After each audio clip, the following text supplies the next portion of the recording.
you. I mean, that's basically what the courses are. Yeah.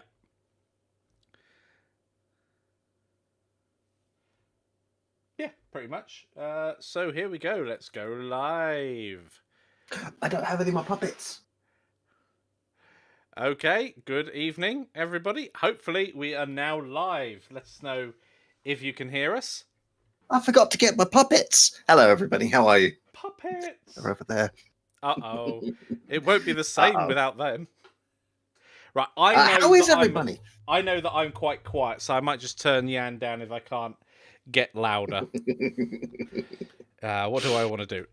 Yan, you do an intro thing, and I'll sort out my sound levels, because I'm a professional. Hello, everybody. This is an intro thing. Well, I do an intro thing that we haven't rehearsed, because I'm a professional.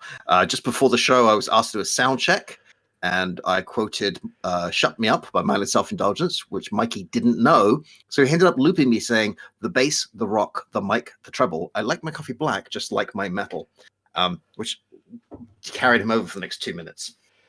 Especially since missing it was puppets. Yeah. Let's see who he has. We has Melicon. We has Juan. We has Jenny. We has Roderick. I know Chris is around. I've seen Chris. I know Jelly's not because he's watching Back to the Future 3. Good film. Here. I enjoy the Back to the Future series. The interpretive dance. The bass, the rock, the mic, the treble. I like my coffee black, just like my metal. Okay. Oh dear. I just busted people's ears. My stream has paused. Oh, there it goes. Yeah, so earlier on today, I had a complete Google outage. I don't know if anybody else did. And also Discord went down as well. So if tonight, if it keeps pausing or stuttering, I've got down here everything saying it's awesome. And occasionally it says it's not. So if it gets too bad for the stream, we can always shift it to another day. I do not mind that at all. Perhaps after... I don't know what had gone on. Does anybody know what went on with the incident? Yeah, Google went down. That's not possible. Google went down for like half an hour across the globe. Well, it hasn't caught up yet by the looks of it. So, hopefully, everything is good. And... Mikey, what you been up to? I've been up to lots of stuff, including sleeping. Yeah, today was a good sleep day for you. Crazy. I had one of those yesterday. Yes. So, you know, when you have one of those days and I was like, right, I've got to go to bed because I've got another live thing going on later with Udemy, sort of a webinar thing with Penny DeBale, and that's at midnight. And I was like, oh, okay, nice and early to bed. And I just laid there for 3 hours going, I need to sleep, I need to sleep, I need to sleep. And I didn't sleep. I had that Friday night. I didn't fall asleep till like 7 a.m. That'll be Saturday morning then. But I went to bed Friday night. I bet someone at Google's head's rolling at this point in time. I bet they gave it to the work experience person. I remember when the MMO Champions Online came out on the first weekend, the entire game went down Friday night. No, bad because one of the young developers who was going off shift was leaving his desk. He shut down his computer. He turned off the air conditioning. He shut down the servers. He closed the lights, and then he left the building. No. That's terrible. They actually put him in the game as a supervillain called Dr. Noob. Yep. I'd want that to happen. Yep. Oh, brilliant. So, what should we start with this evening? I think we should start with the stuff that we've been adding to the site. So you've added Canopy Cars to the site. I've added Canopy Cars, which currently I think is only available to Lifetime members, although I need to check that Lifetime members can see it. And right now it's just the first few videos. I had a thing where my vehicle templates video took like 6 attempts because every time I recorded it, I just wasn't happy with it. Like, it just wasn't... You've had videos like that, right? Where you just do it and you look at it and you go, no one's going to learn anything from this. I've waffled for 10 minutes. Yep. Or I've just like decided to do 7 videos in one video, and in order to get through it, I've gone way too fast. So that's usually what I end up doing. That ends up being so information dense. I'm like, this is a great refresher at like the end of the section, but it's definitely not something that people are going to actively learn from easily anyway. Yep. But yeah, I've been adding Canopy cars. I'm really enjoying making the course. Still trying to find my voice in it between us. Just because every time I record it, I find myself going back and re-recording it. And I just want to get into that flow where you just like, blah. It's difficult sometimes to get into the flow, especially on a new course, because you kind of want it to be slightly different from the course you did before, even though it will be just because of what you're doing. Do I need to, like, one of the things I struggle with is, do I need to explain exactly how a vehicle body works? Because we cover that in Canopy Cars, in Gotta Getaway. And I think I do, but I kept going back and forth on, like, do I, don't I? Do they need to know what inheritance is? Yeah, some of this stuff is foundational enough. You need to cover it every time. Yeah, and you don't want to ever put a student in a position where they need to go take another course unless it specifically says this is a prerequisite. This follows on from. I don't think we'll ever do a part 2. Gotta Getaway 2. Like, yeah. We're more likely to add to Gotta Getaway than do Gotta Getaway 2. We are not planning to add to Gotta Getaway. I want to make that very clear. That's an if, not a promise. This isn't a... Oh, but what about the Steam? Stop it. Stop it. So I've been beavering away in the background with the getting started section. So if any of the Lifetime members out there can check, I know we've got at least 2 on stream, maybe 3. If you can check under your accounts, you should see getting started in Blender, which I think currently has 1 lecture and a couple more to come, and you should also see Canopy Cars in there as well. That would be really useful if you, you could 5. The number increases daily. Secondly, so if you can let us know, that would be awesome, because that will give us a good indication that what we're doing is working. I had a great time on Saturday. We've got another instructor on board who's going to be doing a section in the Complete Blender series course, the one that we're just about to launch. Erindale Woodford, he lives up in Manchester in the UK, and he's absolutely amazing at procedural stuff, so I'm really excited that he wants to come in and work with us on that. And you should start seeing his course. It'll probably be in January, to be quite honest, because we've got a couple of things to go backwards and forwards to make sure that the style fits in with our style and all that lot. But he's totally on board. Really looking forward to it. Nice. You and I have also been working on. Don't worry, I'm not going to give them the details because we discussed this before. That's for the Patreons. On some stuff in the background with Mag Racer. Yeah. Specifically with the new meshes, we've got some fun changes we'll be making to at least one of the vehicles. We'll be talking about that in midweek to the patrons first, and then to everybody else. I could probably link to our Patreon thing. But I did post 2 teams. Shiny, thank you, Chris. 2 teams with the new version of the Sentinel mesh, as is now. As I say, there are some probable changes coming to that. Yeah. But I was very impressed, Mikey, because you went from, what was it, 81,000 to 1,600 tries. Yeah, that was a bit of a and drop. Just leaving the basic shape the same. Like, that was quite the pass. Yeah, it lacked all of the greebles, and greebles are those little bit protrusions on the surface of the model. But that's a good thing in this case for the game, because I don't think it was not to be confused with Greebo, who's Nanny Og's cat in the Discord novels. Okay, that is good to know. We also did a lot of work, you and I, with like ways we can use the normal maps to bring those details back in. Some conversations as to do the greebles in the normal maps stay consistent between teams, or they change between teams, and little discussions like that. You carry on for a second, Jan. I'm going to turn my heater down. For once in my office, I know I like complaining about my office being too hot, too cold. It's nearly 24 degrees, and that is... Yes, because it's warm. I like the fact that you stopped me talking to tell me to carry on talking. That was pretty good. You can see the Blender Creative Series course. Yes, that should be the one. Interestingly, we can't add a bundle to a bundle. So the Lifetime Members is a bundle course. We can't add the Blender bundle to it. Each course in that has to be added individually. And you can see Canopy Cars. Fantastic one. We're looking at how to automatically invite you to the Discord with the Lifetime role so you can access that channel. Currently, I don't know how that works, but I think there is a way that Teachable can just add you to the Discord if you buy the lifetime bundle. But yes, we'll work on that. That's the systems thing, isn't it? In the background. Fortunately, it's not too difficult to manage it manually for the moment. But yeah, we want it to be automatic. So if you are a lifetime backer and you don't yet have access to it, just poke one of us. We'll add you to the role. It's easy enough. Yes, 24 degrees. No, Kelvin. Yes, Celsius. It's a lot warmer today. It was 10 degrees today, Celsius. I don't know what that is in Fahrenheit. I can't remember the rough calculation either. I use Google, but Google's down, so I can't use Google. So here's a real question for you. Why is it whenever we do one of these streams, or whenever someone takes a picture of me, some big fat SOB gets in the way of the camera?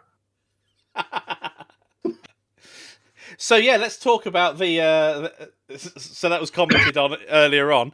The actual pictures for the stream today. I said to Jan, right, rather than me just finding something and putting it up, why don't you give me something? And he gave me a picture he found. What you said was, why don't you give me a photo? So I went to Google Images and typed in a photo, and I picked the one I liked, and I sent it to him. And Mikey went, all right, I did it too. No. So that there's an interesting story behind my one. So your one, I had to go to a CC0 site and actually get one that was kind of the same rather than the one you gave me. I was like, nope, can't use other people's work without permission. And so my one, I was playing with trim sheets during the week, and I ended up making a lighthouse scene, which I thought was it was a great idea, and then in the end, it turned out what that was covered in fog. Yeah, because you just sent me a picture of a sunset with, like, you're right, trim sheets, and that was everything you said, and I had no context, so I decided to leave it alone because you weren't telling me what's going on, so I wasn't going to ask. Surprise! So yeah, the it was a really odd one. I spent all of this time doing this work on the texturing, and yeah, then covered it up with fog and bright backlighting. So there we go. We did do quite a lot of experimenting with trim sheets and decals and other ways that we could get the detail in.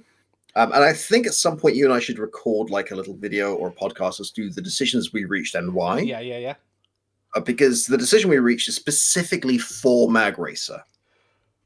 Like, there are times where if we were doing another game with another requirement, we would have chosen a different path. And I'm not going to go too deep into which path we've chosen yet. I think that's a whole conversation we can get into with like visual aids and all the rest of it, rather than just use the word trim sheet, decal, decaf. Hero asset. Hero asset. Asset hero. Great name for a game. It's a game where you open up this open source program called Blender and make assets. That's pretty good. So it's basically Kenny the game. Yeah. But you have to do it to a rhythm because it's a hero game, like Guitar Hero. Yeah, that'd be awesome. He's desperately trying to apply modifiers to a beat. You could do that. Yeah. So, there's a lot going on with Mag Racer. There's some interesting conversations. We're not yet. It's all happening behind the scenes, so it's hard to show this stuff. Because, like, a 1 hour conversation with us going back and forth, and me being very tired and going, I don't get it. I don't get it. I don't understand. Which is effectively what I was doing. So there's a question here to Jan first about, would you be comfortable with that being on the Patreon, our discussions about it? I don't know. Did you record it? No. But then yes.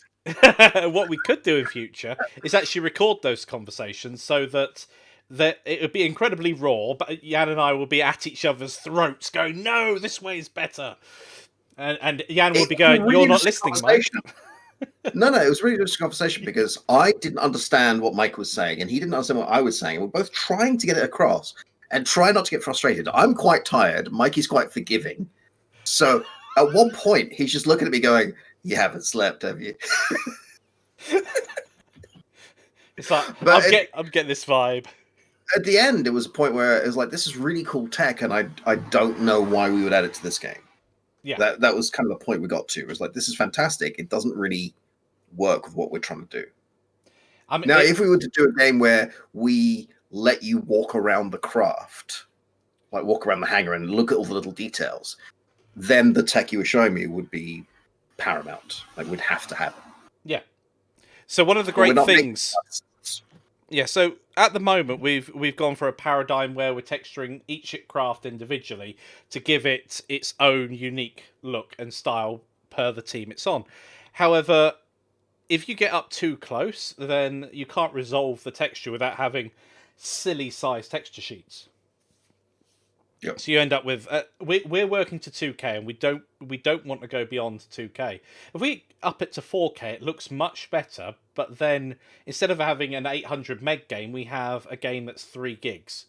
Yeah, that's a huge impact. Yeah. And what it was causing, it was causing us issues going that high. But what it was also doing was meaning that it gets less and less and less accessible to people playing it, because we're defaulting at that high resolution, and it wasn't adding that much because very rarely do you get close to the cars, to the mag racers, and in fact, there's only one thing that you ever see consistently close up, and that's your own vehicle.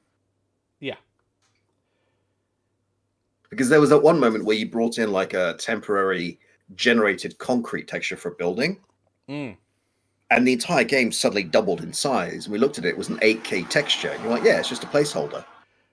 And we realized we can't export that. Like, that's not. It made one building in the game 200 megs, which was ridiculous. That was Juan. If you want my interpretive dance course as part of a lifetime, I will see what I can do. I'm not going to promise it, but I will see what I can do. That's not a no, though. It's not a no. I used to teach improv classes, so I'm up for it. We should totally, if we get a spare moment and we're allowed to meet up and stuff like that, which we still can't do properly in the UK in many parts, we should totally have a look at making some sounds that we record and actually make this a cappella album and just stick them together with samples. Yep. It'll have to be a fan art style one, because we want to do actual songs. So they have to be covered. Oh, yeah, I see what you mean. Yeah. That's fair. I'm down for an interpretive dance course. My one problem with it is my body is falling apart quite drastically. So there are times when moving 3 of my limbs just doesn't work, and I can't close this hand properly. Like today, it's okay. That just adds to the effect. Brilliant. Yeah, there'll be, if there is an interpretive dance, it might just be me like flailing around in a circle on the floor. Oh, I've seen that in the symptoms. Symptoms. The symptoms. Da da da da COVID. Da da da da da. So yes. Okay, perhaps coffee is not a great idea. An error has concerned. Please try again later. Uh-oh. What's the error? I lost the feed. FR0PS L capital B capital W capital Z4 lowercase L PC capital Z. Uh-oh. Yeah, it still says it's happy my end. So okay, I think it's just me. No, I've got a warning here. It keeps saying every few minutes or so. It keeps going. Oh no, I'm not feeling very well. How many chins do I have? Don't Chewbacca. Anyway, yeah, can we just have a shout out in the chat for who's got the stream back? Hopefully, everybody. Apologies for technical difficulties. Malakon says millennial dancing. Well, I'm Gen X, so it'll probably be Gen X dancing. What am I? I've been asking myself that for a while now, mate. That opened me up to a lot. What are you? You're a... Is it Shania Twain? Anyway. Do I not make fun of you enough? Is that the problem? Maybe. We're fueled on this stuff, which is fine. Yeah. I don't know. What year were you born? I was born in 83. I think I'm... you're an infant, is what you are. You're a millennial. You're right on the cusp. It cannot be unseen. Never mind. Oh no, yeah, it's Google's had this thing all day of not working.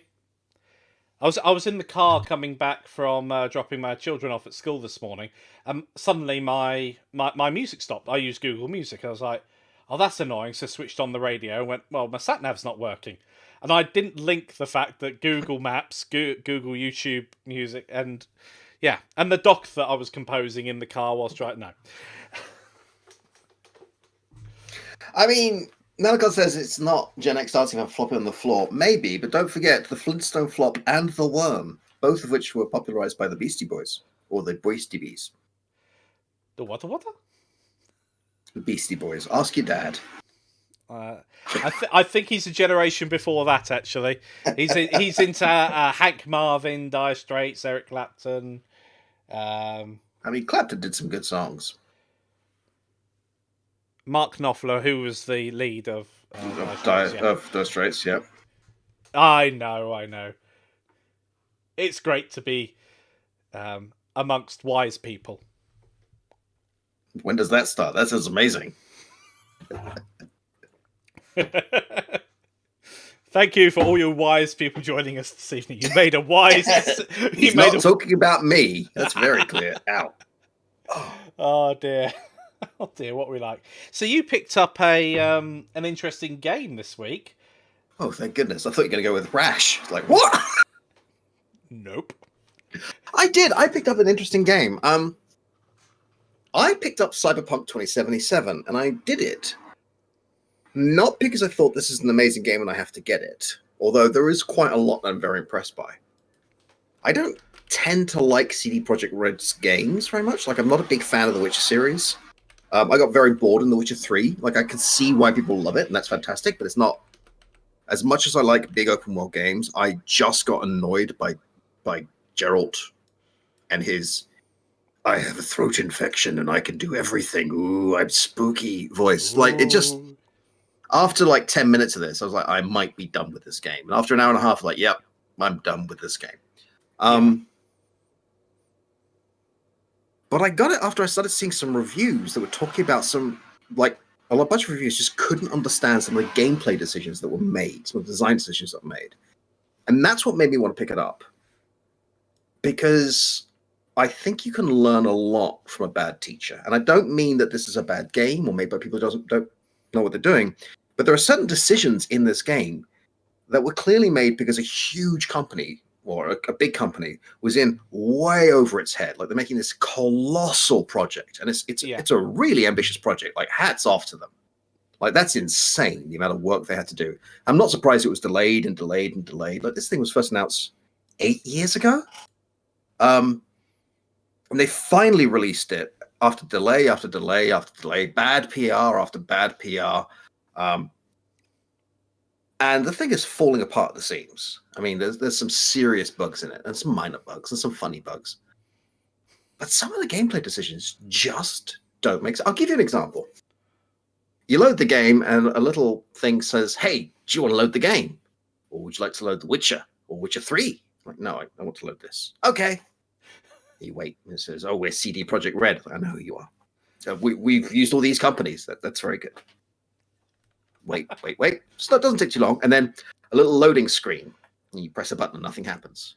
You press your mouse, nothing happens. And then you look at the bottom, it says press space. Oh, am I pressing space? All right, I'll press space. And then another screen comes up, which is Cyberpunk. And you press space again. Like, well, why do we have a second loading screen? Genuinely, I don't understand the decision behind this. Right? I don't understand why we've got this beautiful, like, city montage. You press space, and then there's the logo, and you press space again. Like, that feels too many steps. Feels like you're running a slideshow at that point. It's a weird decision. Like, there's this extra step for no reason, and it's little things like that happen all the time. The controls, puzzle me, and I want to make it clear: I'm having a lot of fun in the game. But that's despite random things happening. Like, okay, you're in combat. You can do some quick hacks. Let's do some quick hacks. Okay, quick hack. Which one's hold down tab? I can't see him. Okay, I can see him. I can do this quick hack. Great.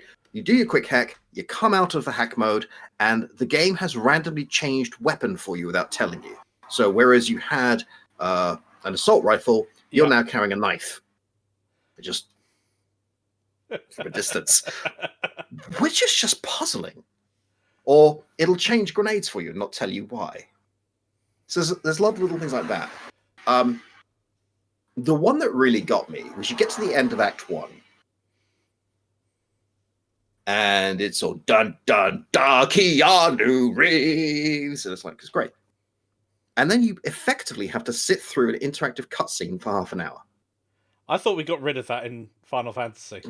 That was exactly what I was thinking. Final Fantasy VII, and it's things like you can't save in the middle of this thing. You have to play through it. Oh no! And you can't skip it because it won't let you skip. And you can't just leave the room because there are bits where you have to hold down W for a minute, like a literal minute, while your character crawls through garbage. Oh, wait a minute, that was the beginning of the new Metal Gear Solid series, wasn't it? At the beginning, well, when you crawl through really the hospital. Puzzles me is the very beginning of the game starts with this amazing montage that develops the character for you. So they know how to solve this problem. They just decided not to for this bit. And it's really interesting. Like, I'm kind of fascinated by the little decisions they've made that just get in the way. They have a crafting system in this game. Yeah. And it's pointless. Let me guess, you can pick up items more valuable than it's harder to craft. Always. Yeah. Always. But it's worse than that. All items have their own stats, right? And effectively, the only one you care about with weapons is DPS. The only thing you care about with clothing is armor, because a bra has an armor rating. However, they're also in colored tiers, right? So white, blue, green, purple. Yeah. Very World of Warcraft. You can develop your crafting skill, but if you want to make green level stuff, you have to break down the tier above it. But once you start getting access to that stuff, you're now looting that tier, which means anything you can craft isn't as good. Which means the entire crafting system is absolutely pointless. Like, I crafted a revolver, and within seconds of crafting it, was given a gun for free that was better in every respect. It's like, I can keep upgrading it, or I can wait 10 seconds to get another gun. Like, especially if each of the characters you defeat drops all of their weapons and stuff for you to pick up. Well, they don't. They drop random things, which is weird. Like, a guy with a massive machine gun will drop a knife and a sandwich. They won't drop a sandwich. I've had many years ago. I think we were talking about this actually last time we spoke last week. I used to love playing Jagged Alliance, and one of the things that really used to irk me was you'd be facing off like soldiers, and you get to a point where you'd defeated the sort of like the level that you were doing, and you'd killed loads of bad guys who had really high end weapons, and they would drop things like 9mm rounds and a flak jacket, and you're like, no, where's my I don't know what they called it, a Spectre vest and Dragunov. You know, I want my high end gear that you were using against me. Where is it? It's like it just magically went poof the moment they passed. There's also other things, like the difficulty level is completely arbitrary. Like, you'll be doing a mission and you just stroll through it. Like, it's throwing. I was playing on hard difficulty. They're throwing these gang members at you, and you don't even care. You're just taking them down. Don't care. And then the corpse come in, and here comes Miltech, and they're gonna monkey's not given. In fact, I'm gonna go back to the beginning of the level, unlock that bit. Now that I've done that skill, and come back and do that. Great. You do another mission, exactly the same. You do a little side mission, and suddenly you will find a little part of the map where they can't shoot you back because one shot will take you to 2% health. Wow. And use every piece of ammo you own and just kill them all, and then it'll immediately drop you in a follow-on quest with enemies as difficult who are surrounding you. And like, but I can't survive that. And then here's a really easy level. It's like, but there's no, I have no way of knowing which of these missions will, like, there's no. Yeah, so it's fascinating. I'm genuinely fascinated by this game, and I do recommend playing it if you have the disposable income and the inclination to play it. The world building is very good. The driving is very good. The combat is very good. The RPG is not. It's fine, but nothing is excellent. That's interesting. And the world building, yeah.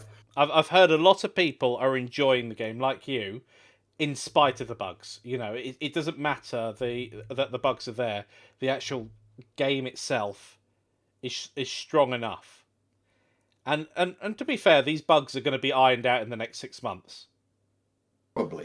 I mean, some of the bugs are silly, right? Like, before I updated to the newest version of NVIDIA, I could see plants over people's heads, and the plant could be the other side of the map. So you're in the middle of this, like, really deep emotional scene, and there's a tree floating over the guy's face, and it just breaks the... Yeah. But that's fine. Sometimes enemies get stuck in T-poses instead of fighting you. They're just stuck there, shouting at you, and just like... Bang. And sometimes it's like, okay, you're now stuck in hack mode, and you can't get out of it unless you restart the game. Yeah. And that's just annoying. It's immersion breaking. Anything that takes you out of the game world is always going to be a bad thing. Other bugs, little things like, immersion breaking, plant face is quite immersion breaking. But anything that's just minor, you can usually forgive and move on. A graphical glitch, they happen all the time. We had them, didn't we, with the barrier going around Mag Racer. You had to make sure that it was on the right render layer because of how Godot actually renders transparencies. It renders them in a very fixed order, and it's from the position of the player. So the position of your world elements can differ. So you can end up with the barrier that was transparent. You could end up with it coming in and out of being the first layer if you didn't put it in the right position or priority in the render stack, which is something you just don't realise. You just assume the game engine will handle it for you. But no, you need to go in there and specifically say, this needs to be rendered last. It doesn't matter about anything else. This has to be rendered last. Because you're not going to end up with a tree in the track. Yeah. I mean, there's also... I tend to be very academic about game design because I was an academic. And they've got this really interesting world that looks really... like, they've gone to a lot of trouble to really make this thing feel alive. But they haven't quite explored any of the themes that they're trying to play with. Like, they're almost there. Like, the whole point of Cyberpunk, or one of the major points of Cyberpunk, is how much of yourself are you willing to sacrifice for an edge? I mean, you're literally removing parts of yourself for secondhand machinery to try and get that edge, just to stay alive. Yeah. Right? And they never quite push that. They play a little bit with, like, objectification and sexualization and advertising, and the objectification of people, which is a big part of the genre. They never quite explore it fully. And it's like, it's good. It's not brilliant. It's a lot of fun to exist in this world, but it's more fun just to walk around the world and do little side missions than it is to do the actual story. Like, I would rather almost an MMO or a life simulator in this world than I would this big sprawling epic. That reminds me a lot of how I played Oblivion, how I played Skyrim. The main quest was something I'm going to come back to in the future and maybe play. For the rest of it, I'm going to explore this world, look at the side quests, because ultimately they're more interesting. A lot of the time, a main story arc is very predictable. It reminds me when Star Wars Galaxies first came out 15, 16 years ago, an MMO set in the Star Wars universe. And their big selling point was you don't have to be the hero. If you want to just be a moisture farmer on Tatooine, go for it. If you want to be a tailor, be a tailor. Yeah. And a whole bunch of people are like, why would you want to do that? But actually, it's quite compelling to role play in that universe, to live in that universe, to make friends and exist. And then just before Tales of the New Republic came out, they decided, you know what, we'll change it. We'll make everyone a hero. You know, everyone's got a combat class and all the rest of it. And turns out, that's less interesting. So it's kind of fascinating. Like, just living in that world is more fun in many ways. I suppose a lot of it is also you don't really know or fully understand how a player will play your game. So I've played games. I'll go back to Jagged Alliance because I played lots of that when I was younger, and it always sticks into my head that I played it in such a way that meant I was playing it as a logistics game, and not the mercenary save the place game. I somehow had this logistics meta. a lot of this is we kind of know this at a base level, but we forget it a lot when we're actually making games. Players will do what you reward them for. Yeah. A great example of this was the Deus Ex reboot. And there was a player on the official Reddit who was railing against one of the developers, saying he couldn't enjoy the game because he felt compelled to go through every single drawer and box on every single level. Yeah. The developer was like, why on earth did you do that? And the player said, because the very first one I tried had an upgrade pack in it. And after that, I had to check every single one. And it's true. You've rewarded that behavior. Yeah, a Praxis kit, wasn't it? Right. Yeah, I did the same thing. I went through a lot of drawers, and you get sadder and sadder, but you don't want to miss a drawer for that one reason, because a Praxis kit is valuable in the game, and it just lists it being in just a normal drawer meant that it could be in another drawer another time. That's and so it's one of those things like, what are you actually rewarding the player for? Yeah. If you're rewarding the player for go through everything, pick up every single piece of loot, carry everything, then that's what they'll do. And I end up playing these games. I did it with that Distant Worlds game. I found myself picking up every item I could get, even though I wasn't going to use 90% of them. I got to the point where I suddenly realized what I was doing and just stopped picking up food and drink because I wasn't using it. Like, why am I carrying around 9 different types of whiskey, but I don't use any of these consumables in my play? Glug. And it's one of those things where, honestly, limiting choice can be easier. But it's something to look out for. And that's the kind of thing I think is very interesting when you, as a designer, playing a game like this that doesn't quite work and trying to figure out why. Because the intentions are good. The skill set of the developers is excellent. The world builders are excellent. And a lot of it works really well. And some of it just doesn't click. And that decision there, if you want to make games, is fascinating. Well, one of the things that they can also do is talking about rewarding players is you can have unintentional consequences. So I can be a little bit trolly when I'm playing games, and if you? I hadn't noticed. But one of the, if you picked a stealth mission, you could limit choice and say, well, the rocket launcher is not a stealth weapon, therefore you can't have it in the stealth mission. Yes, that's called no Mikeys. That's cool. Surprise! I don't think I'll ever live that or forget it. Live that down. Oh. How can you live it down when you were laughing so hard? Hey, Jan, look what I got. Mikey, is that a boom? It tells a good story. That's the thing, though. I don't think it tells the story you think it tells. One of comedy and joy, Jan. But it is one of those things, like, I am fascinated by the fact that they've worked so hard to give all these different cultures of the city, especially the gangs, like their own voice. And it's so often tone deaf. Like, their Tiger Claws gang is really well designed and made and everything. But it's such a, like, it makes me wince how they've just bundled together everything Asian. Like, it's the Asian gang with Chinese bits and Japanese bits smushed together, which is a bit like when you see, like, mid-range Japanese manga and you see French people wearing tartan. Like, Europe isn't just a one spot. That's very true.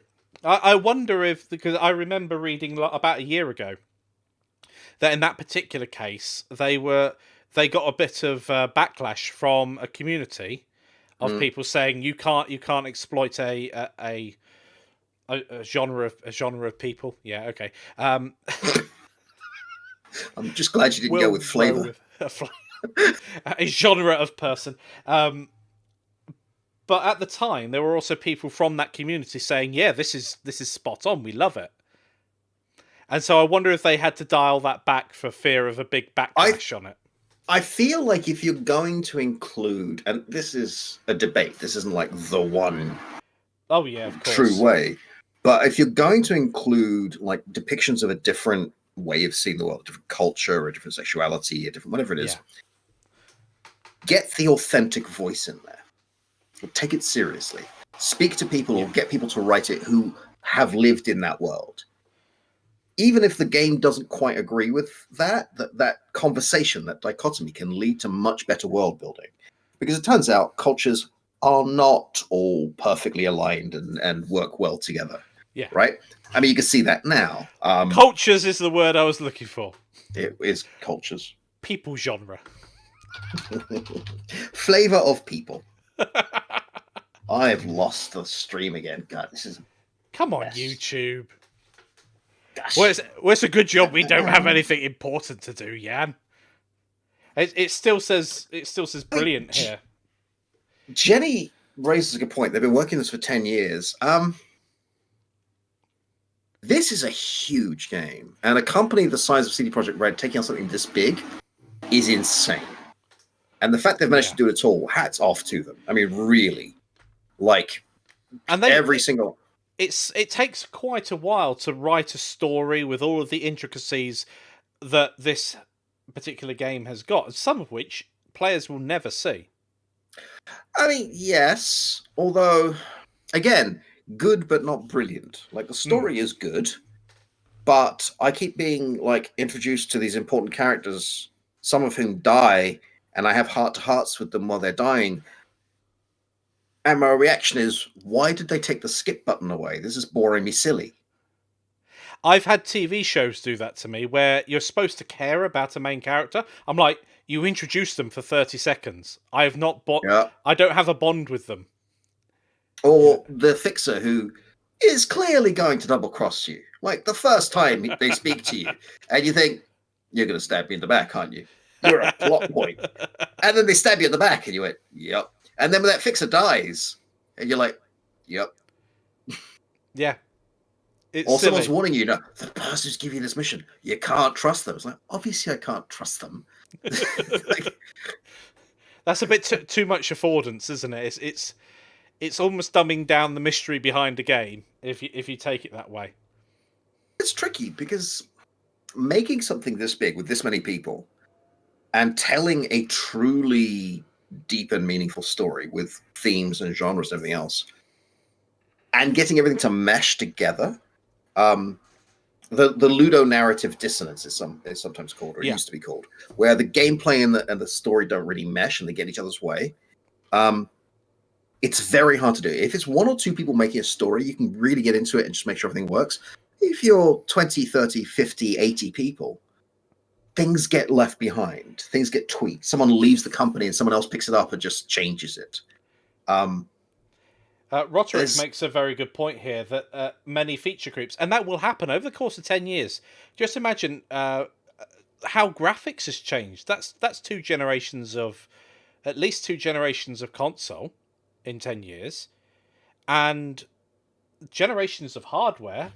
I mean, you're talking about what, 700 series NVIDIA cards? I don't know what that would be, the HD 5000 back then with AMD, but that's ages and ages ago, and the fact that they've been working on this long, it does, right? It looks beautiful, but even then there's things like, you're driving, you go through a tunnel, and then you get to the end of the tunnel and it hasn't calculated the difference in brightness properly, so you just met with this impenetrable wall of light, so you have no idea if you're about to hit a wall or not, and then you drive through it and it's fine.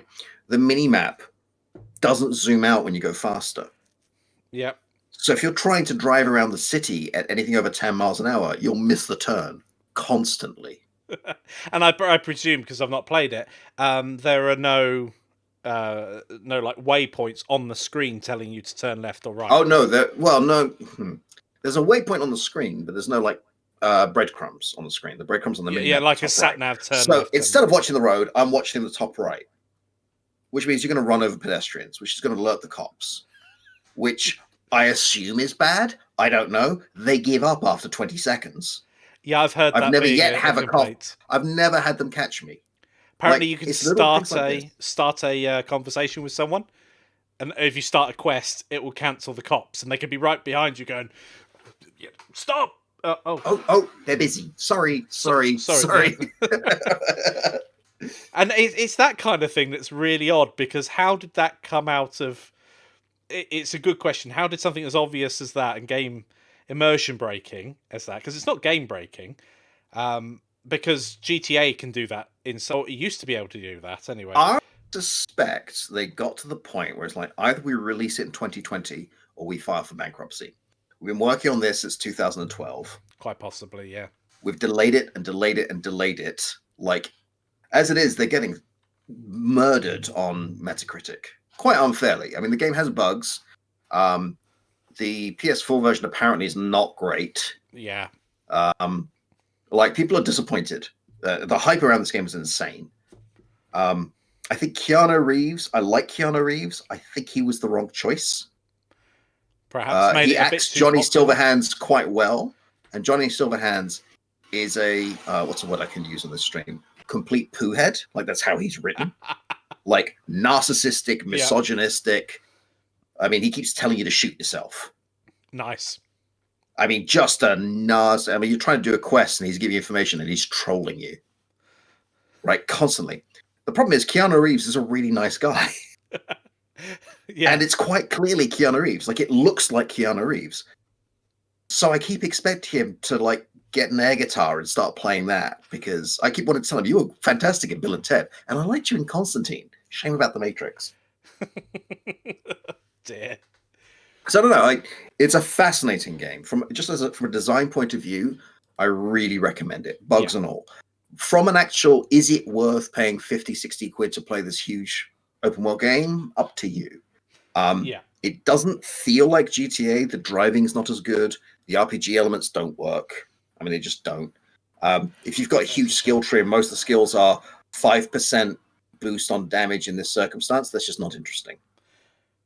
5% so little. And we've had this conversation before with percentages. If you have a 90% chance to hit, it's the XCOM conversation, isn't it? If you tell someone you've got a 90% chance to hit, that means to most players that out of 10 shots, I'm going to hit 9 will hit. That's not how probability works. So they'll say 90% and in the code make it like 97 or 98%, so it matches what people expect.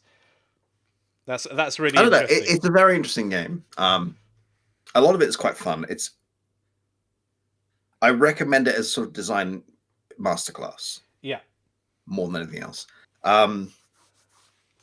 It's kind of filled with those weird... You can get upgrades for your weapons and your armor, but they upgrade it by like 0.06%.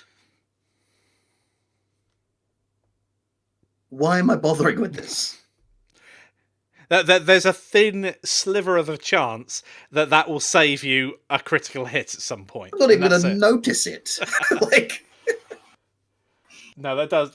Your weapon does 200 DPS, and this is going to increase it by 0.06% per shot. No. So it does 200 DPS. That's a rounding error. Exactly, but right? It's weird. Like, there's this character creator, which, okay, it's not APB. Nothing is APB's character creator. You kind of... It's a photo fit, basically. And you can make okay characters in it, and they're quite interesting. But you'll never see your character. You play the whole game in first-person mode. You can look into mirrors. Yep. You have to go up to them and press it, and then the camera switches on. You can see yourself. That's a good way of saving performance, isn't it? Yep. Yep. But for the vast majority of the game, you just don't see yourself. So I'm like, well, then why'd I do it? Can I play in third-person mode, please? No. We want you to be the character. But I'm not allowed to make the choices anyway. It'd be nice if cosmetic choices actually made a gameplay difference. So I don't know if in the game there's a Puritans, people who never augment. But if you decide to have visual augmentations, it lowers your stats with them. It lowers how they're going to interact with you. So that would actually make a more meaningful character creation choice. You realise that by doing something visually, you will actually change how the world interacts with you. And to piggyback on something that Azrael just said,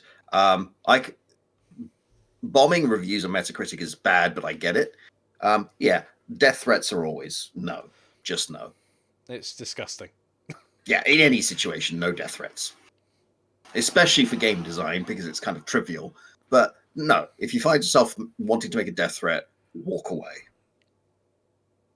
It's just not forgivable. I personally, I can't gel with it because it doesn't even cross. Why on earth does a game matter that much? You know. I mean, it's a triumph of marketing, really. Then there wouldn't be cosmetic choices. That's a very good point. There's also the fact that there doesn't seem to be any kind of reputation marker in the game with the gangs. That leads you that I can find. Yeah. I mean that's a bit bad. The game doesn't feel like you're making an impact on the world. There's no consequence to your actions. From what I've played so far, maybe that comes later, but like the cops keep offering me money to take down gangs. It's like, but I'm a criminal. Like, yeah, we need your help. All right. Like, and I have no idea if this gang is going to be a walkover, is going to murder me. Like, there's just no way of telling. You can do takedowns unless the enemy is too much higher level than you, which you can see. And I've unlocked the ability to do non-lethal takedowns from the air. And I've had this thing unlocked for 2 hours. I've never once been able to use it. Because they're in a building. I have no idea how it works. I mean, no level I've had has allowed me to climb up on top of the roofs and jump down on them without 3 other people facing them. So if I jump down and I'm just going to get shot in the head. Like... Yes, you can't have a stealth game if there's no ability to do the stealth.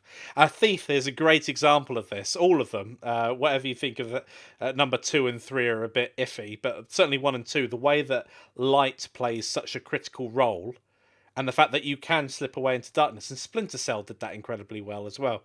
I remember playing Pandora Tomorrow, I think it was that one, a multiplayer game, where there was mercenaries versus the agents, and it was phenomenal the way that if you went into the shadows, you genuinely just disappeared from the mercenary sight. And they did it very, very, a very clever way on the mercenaries, on the HUD. They kind of had a circle which would show you the direction of the sound, so you didn't have to always hear what was going on, but it helped. So if an agent had made a noisy jump down or something, it would say whether it was above or below you and in which direction. And if you paid attention to that, it was just like, they're there. Once you got to know the levels. The original Alien vs. Predator game. The Predator was so much fun to play. And the one in the late 90s, that one, where you could actually break the lights. I don't know if it had any AI consequence, but you could actually make everything my favorite memory from that, playing as the Predator, was destroying the lights, waiting for the crew of Marines to enter the room, dropping into the middle of them, roaring, and then jumping up to the ceiling and watch them shoot each other. Like, really good use of emergent gameplay. Yeah, and that was a really tough game if you played it on the harder settings, because like the Predator, like your spear gun was an incredibly powerful weapon that would, if 5 people were in a row, it would just skewer the lot of them. But you only had 30 rounds for the entire game. Yep. And then it got a bit silly once you got your disc. Yeah. Well, it got a bit silly if you played as the Marines, because why? Why are you the Marines? Because... they're not even in the title. Because you want to be cannon fodder. Yeah, that was a good game. I spent many a game. That was the game, by the way, that I won a competition on when I was young. Nice. Still on dial-up. I won 150 quid. That was a really interesting game as well, because... they didn't originally design it so that the levels appeared in all 3 campaigns. Each campaign was going to have separate levels, and then they realized it was more interesting from a story point of view to tell the one story from 3 different angles. Yeah. As they redesigned the entire thing so that you're not all going to start on the same level, but you're going to play each level as each side and tell a different story. One of the greatest achievements I think with it was how you were so vulnerable as either a human and especially the xenomorph. If you got clipped by a smart gun, you were gone. You know, if the Predator locked onto you, you were a goner.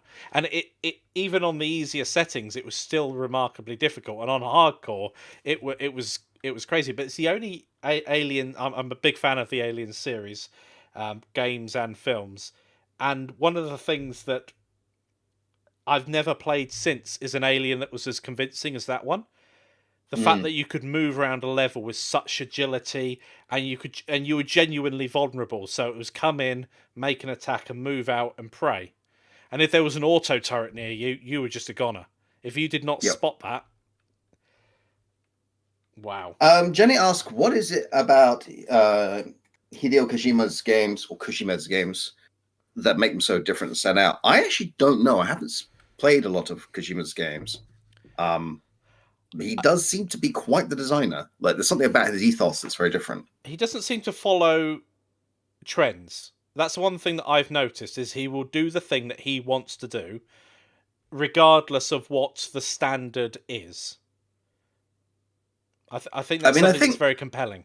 The one I know that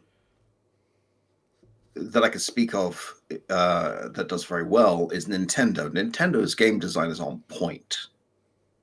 I mean, they really take a very simple mechanic or a very simple theme and just run with it and explore it and let you find every nuance of it and really love that game. And how they feel as well. So Mario, even going back and playing it on an emulator these days, it's still a really compelling game. The controls are very simple and it feels good to play. And the sound design to go along with that. So when you jump, the little blong, all of that just gels together into one very, very nice package. Yep. So yeah, I feel like I've waffled on about Cyberpunk a lot. You may not be interested in the game. I do think it's interesting if you want to talk about like mistakes you can make as a very competent designer. Yeah. Because there's all these little things that just like that shouldn't have happened. Like the crafting system should not be completely pointless. Otherwise, it feels like something that's just been tacked on as a checkbox exercise. It's quite possible. Well, it feels to me like two teams of people were working at the same time, and they never actually sat down in the same meeting.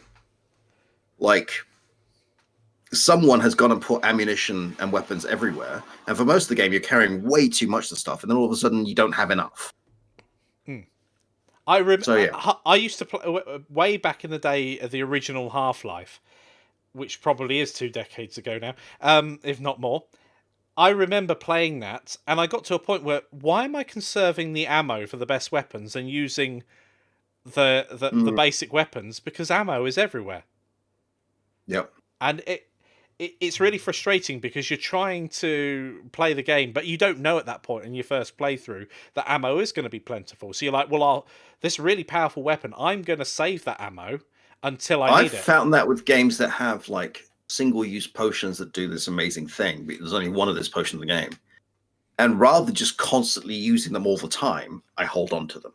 Yeah, and then you never use them. You never use them. You hoard it for the day you might use it. I'm dreadful with I've recently watched someone playing Skyrim, I think it is, and they have tons of scrolls and tons of potions in their inventory, and I'm like, oh yeah, of course, if you've got a scroll that fires a fireball, you don't use your mana up, so you can use it for healing. That's very clever, and I'd never thought of that dynamic before. And of course, you don't need an ability to read a scroll. There's a great pen and paper game called Numenera by Monty Cook Games. Very, very good game. Mm-hmm. And one of the interesting things about it is you don't get huge amounts of levels. I think there's 4 levels in the game. You don't get huge amounts of powers.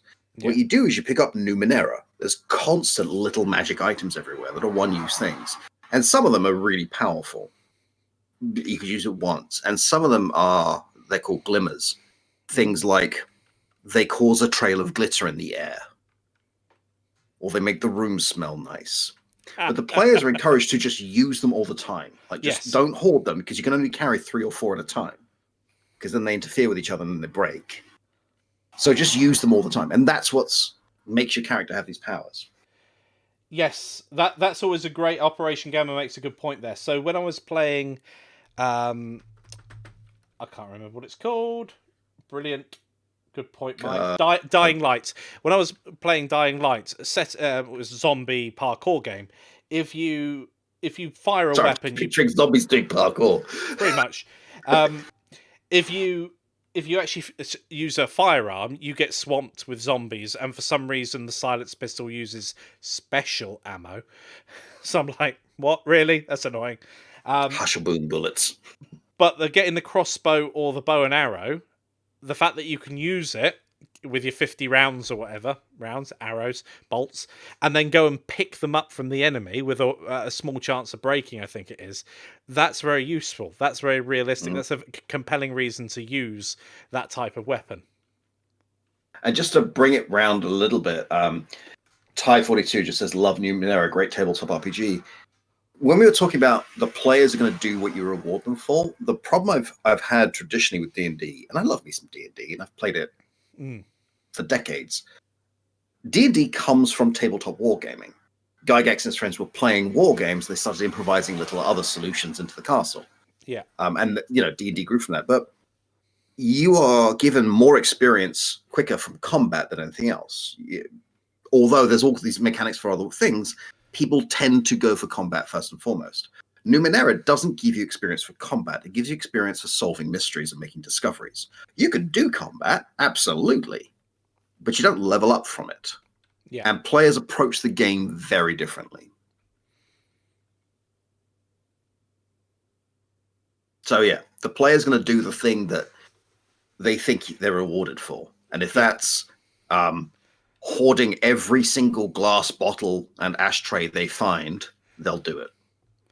Oh, well, one of the games that I keep coming back to, Project Zomboid, which is like a very hardcore survival game, and you're the only person, you're the sole survivor in this apocalyptic world, and it starts the level with, this is the story of how you die, because inevitably you'll get bitten or fall off a roof or something stupid. Last time I fell down. Although, in fairness, I think every story could start like that, unless it actually is the quest for immortality. But yeah. And it's a great game, but it's not clear at some points if things are useful. You know what's really bad with that is Skyrim and Fallout, because they have this crafting system in them. Yeah. But you can only carry so much stuff, and it's everywhere. So you find yourself like, I need a wooden truck. I don't know where they are. So I have to go through every filing cabinet everywhere and pick up every piece of junk just in case at some point I will need this ashtray. Yeah. Or this baseball or whatever it is.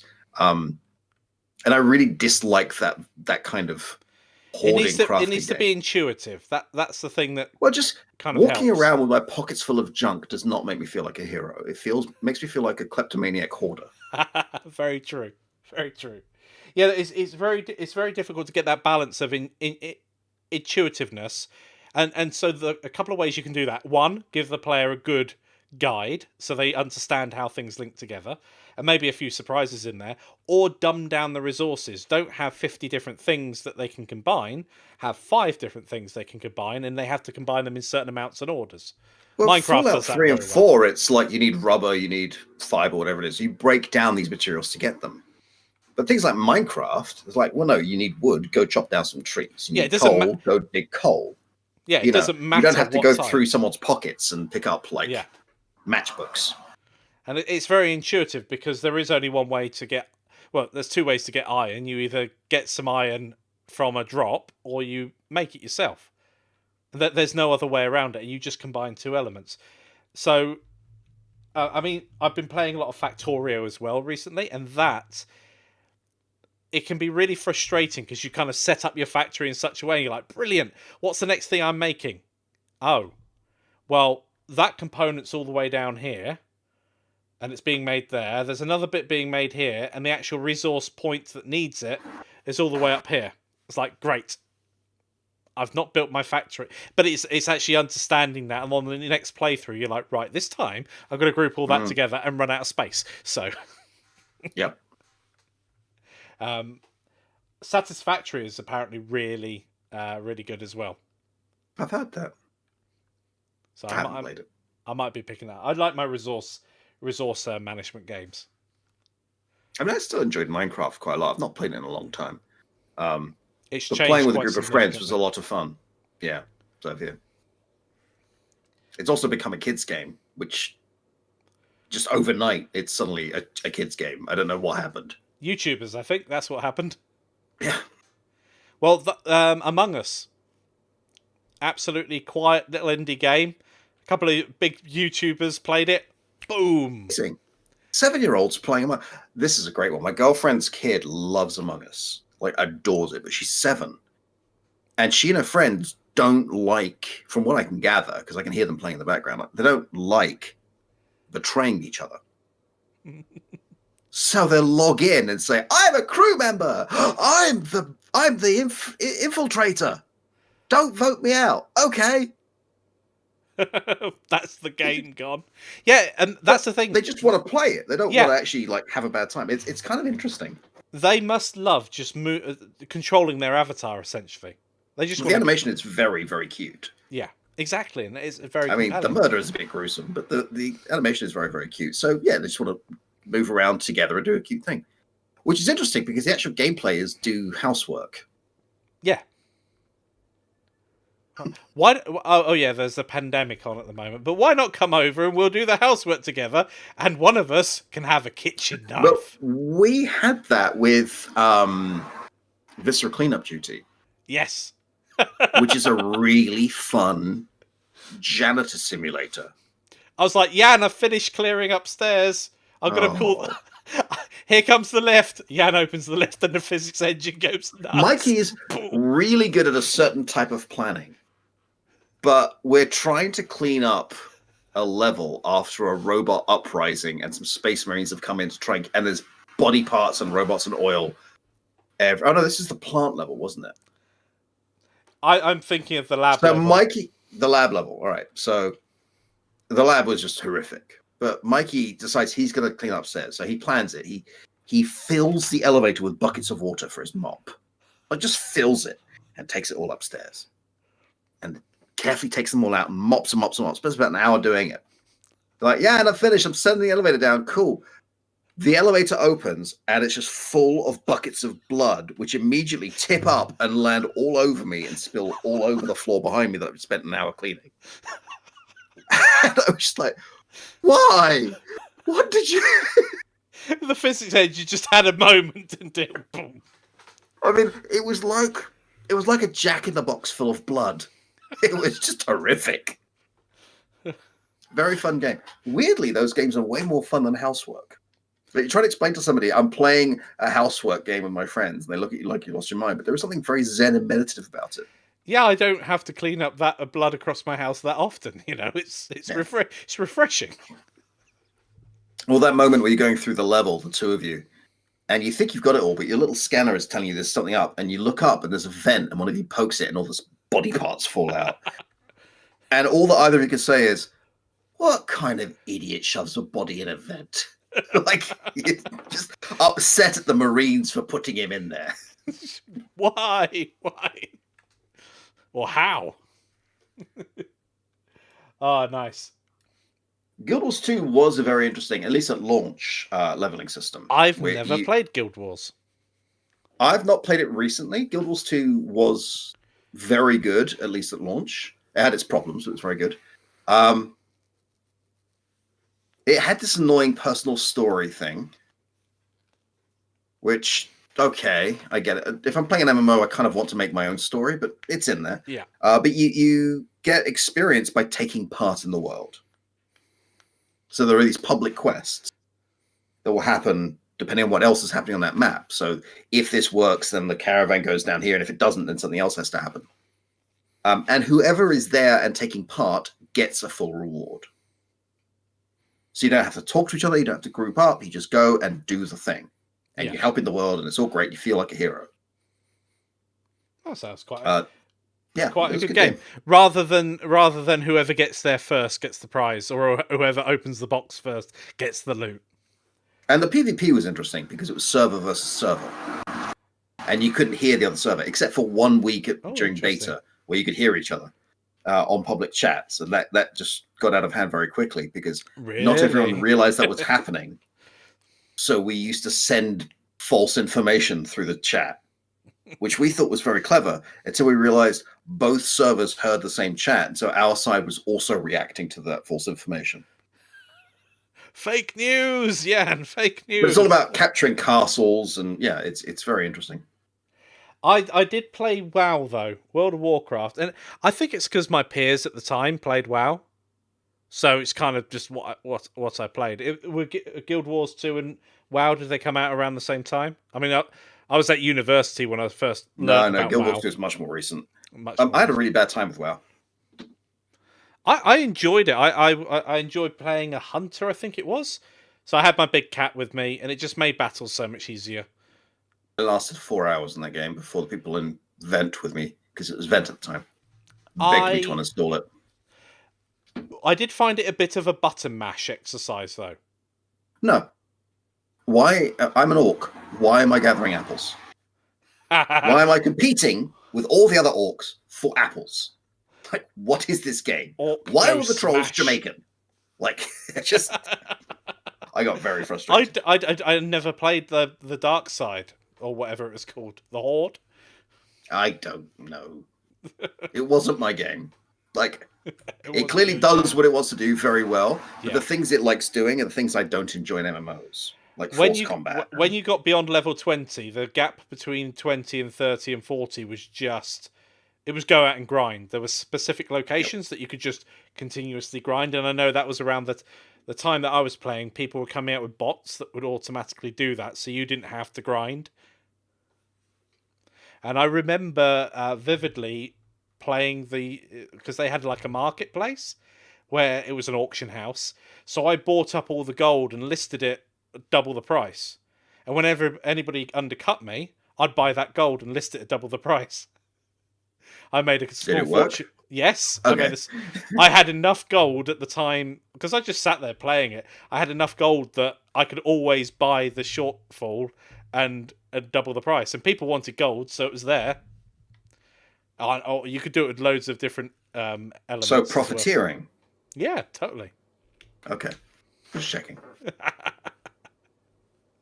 Controlling the market. I think we've been talking for a little bit over an hour. We have. Does anybody have any questions before Jan and I get off for the evening? That's a phrase that doesn't mean the same thing in the States, mate. Fair enough. Before we go... I thought we agreed we weren't going to discuss that in Canberra. Well, if I've made someone smile for whatever the reason was, I'm happy. Yeah, and hopefully the stream hasn't been too disruptive. I'm not going to apologise on YouTube's behalf. They should sort it out. But yeah, hopefully it hasn't been. Well, the video is quite a distance behind us, so I don't think anyone's there yet. Okay, so we have to wait for Christmas. Yeah, that's fine. If it's doing its thing with delivery, and hopefully it's not a jerky stream. I'll have to watch some of it back and see what the quality of it is. Yep. But at least it's there, and I think I'm going to start recording these so I can upload them without jerkiness in future as well. I mean, it's going to be difficult because I am a jerk. You don't have to agree with everything I say. Yeah, true. No, I don't. And we're going to play a game of no and. Nah. No, and I don't want to. What? Yep. Yeah, and it went there. Yep, they've caught up with us.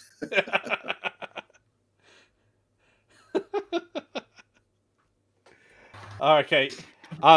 It'll be an interesting one because I've learnt with YouTube, when I click end stream, it will actually end the stream immediately and cut off whatever we were saying. So we were going like, goodbye, and we're gone. So what I'll do is I'll stop streaming on my computer, which then will mean it will go black on there, and then I'll click the stop stream there. I think that's the better way of going around with it. So I think that's smart. Yes. This is a very happy ending to the stream. I need an adult.